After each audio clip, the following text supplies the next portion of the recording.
Kien fit-19 ta' Ottubru li għadda li l-kap tal-Oppożizzjoni Joseph Muscat qajjem każ ta' ksur ta' privileġġ u talab il-protezzjoni tal-Speaker wara li korrespondenza bl-email bejnu l-ġurnalista Sabrina Jus kienet misruqa.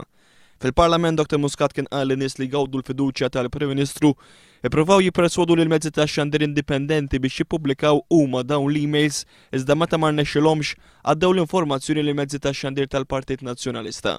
Min-naħa tiegħu il-kap tat-taqsima tal-aħbarijiet ta' Net Television Nathaniel Attard eventwalment baddin il-korrespondenza lil mezzi tax-xandir kollha f'pajjiżna. L-Speaker kien talab lill-Pulizija biex jinvestigaw dan il-każ.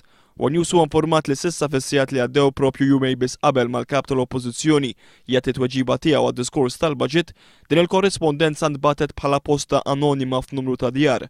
Il-kuntattjat minn News kellim għall-Partit Laburista qal li din l-informazzjoni misruqa mhux biss intużat mill-mezzi tax-xandir tal-Partit tal-Prim Ministru, iżda issa b'mod kodart qed tinbagħat bħala posta anonima mill-Partit ta' Lorenz Gonzi li spiċċa l-ħin kollu jirrekorri għal tattiċi fejn ibeżża lin-nies.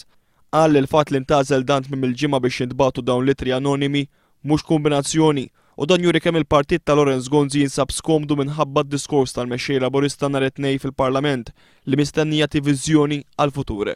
L-istess kellim ifakkar kif dawn it-tattiċi diġà ntużaw mill-Partit ta' Lorenz Gonzi matul is-sena li għaddiet meta kienu ntbagħtu ittri anonimi dwar id-deputati Laburisti Dr. George Vella u Joe Mizzi.